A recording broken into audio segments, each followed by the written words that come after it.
તમારું હાર્દિક સ્વાગત છે પેશન એજ્યુકેશનમાં। આજે આપણે જોઈશું આર્ટિકલ। શું જોઈશું?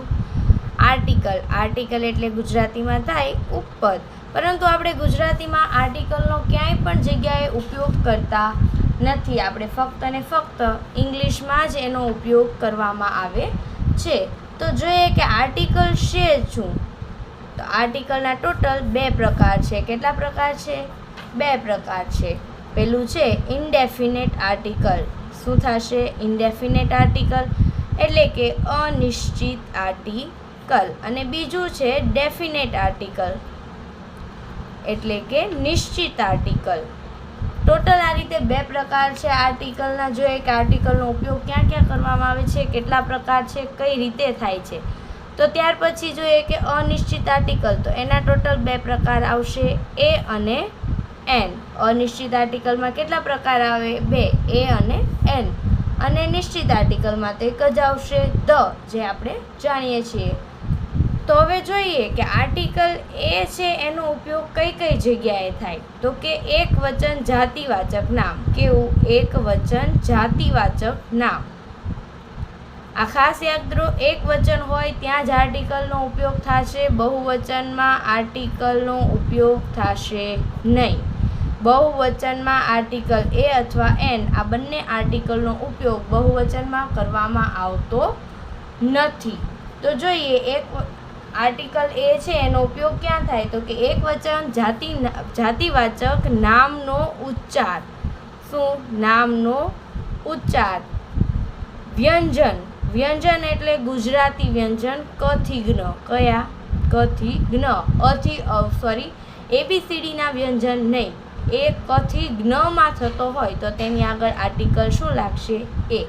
આપણે એનું એકાદ એક્ઝામ્પલ જોઈએ તો કે બોય। શું આવ્યું?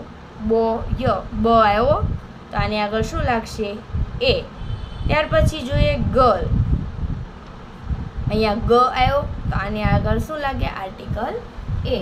આઈ હોપ કે તમને આ ખબર પડી હોય કે આર્ટિકલ એનો ઉપયોગ ક્યાં થશે? તો કે એક વચન જાતિવાચક નામનો ઉચ્ચાર કોઈ પણ વ્યંજનથી શરૂ થતો હોય તો તેની આગળ આર્ટિકલ એ લાગશે।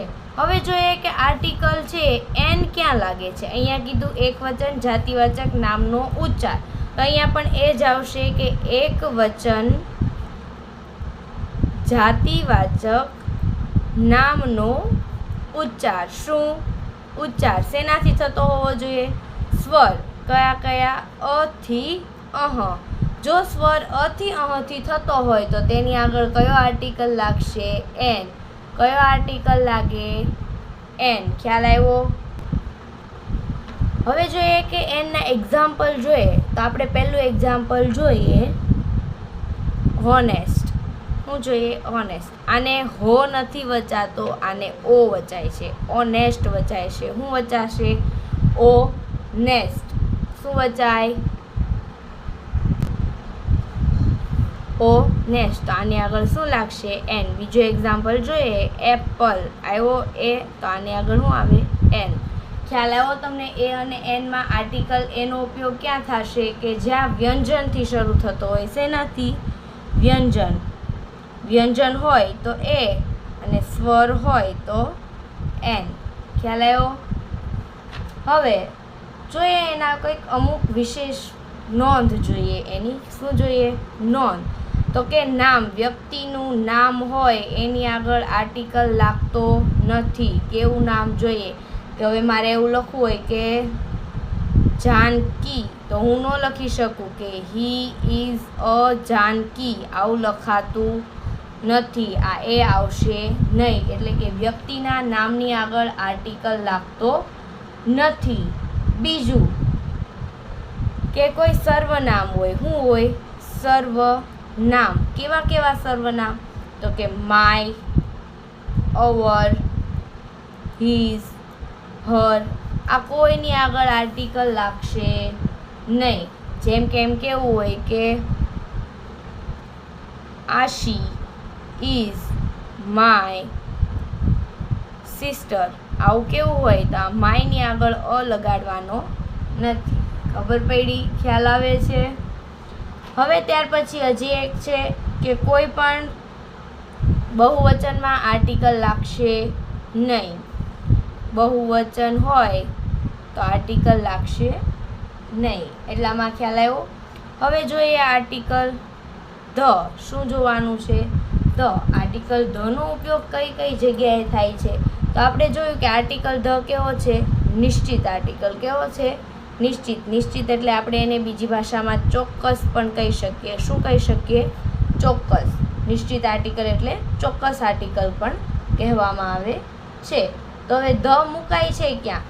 તો કે પહેલું આપણે એવું કહી શકીએ કે જ્યાં પણ, જો હવે ધના વિશે થોડી ઘણી વાત કરીએ તો ધ ચોક્કસતા દર્શાવતો આર્ટિકલ છે.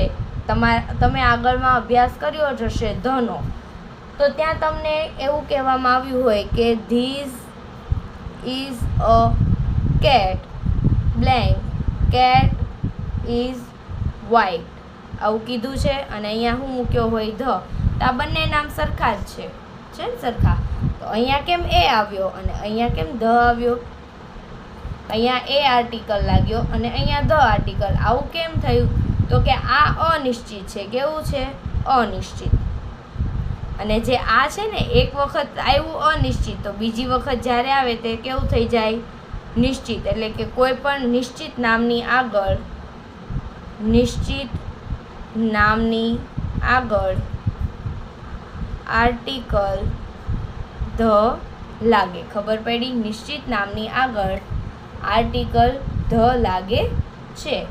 ત્યાર પછી આ એક ખ્યાલ આવી ગયો. હવે બીજું કે ચંદ્ર, સૂર્ય, પૃથ્વી, આવા બધા ગ્રહો હોય, ગ્રહ કે તારા હોય, તો એની આગળ શું લાગશે? ધ. જેમ કે અહીંયા હું કહી શકું ધ સન, ધ મૂન.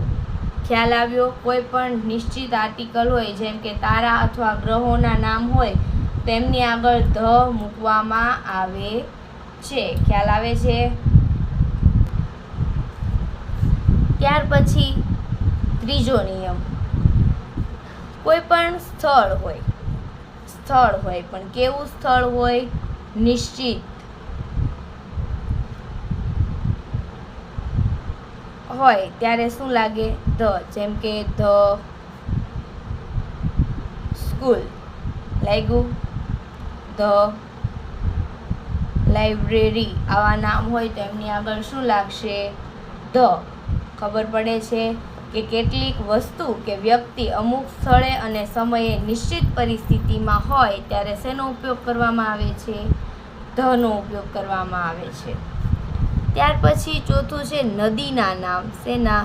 નદીના નામની આગળ નદી છે, સમુદ્ર છે, ધર્મગ્રંથો છે, આ બધાના નામની આગળ, અથવા તો વહાણો છે, આ બધાના નામની આગળ શું લાગે?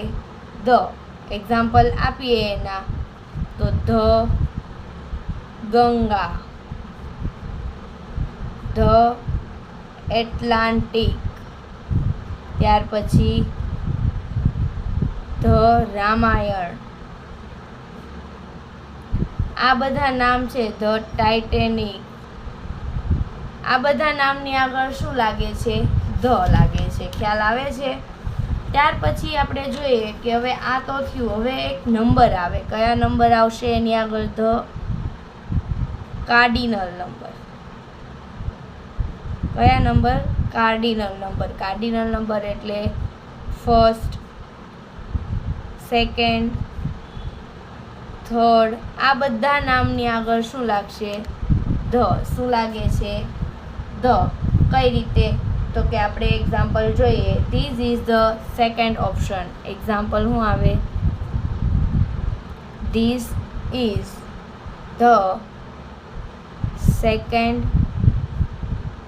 Option. This is the second option. ખબર પડી? ત્યાર પછી છઠ્ઠો નિયમ એવો આવશે કે કોઈ વિશિષ્ટ જાતિ સૂચવવી હોય. કેવી જાતિ સૂચવે છે ત્યારે પણ તેની આગળ ધ લાગે. જેમ કે ધ બ્લાઇન્ડ, ધ બ્લેક, આ બધી જાતિ સૂચવવા માટે પણ શેનો ઉપયોગ કરવામાં આવે છે? ધનો. ત્યાર પછી સુપરલેટિવ ડિગ્રી.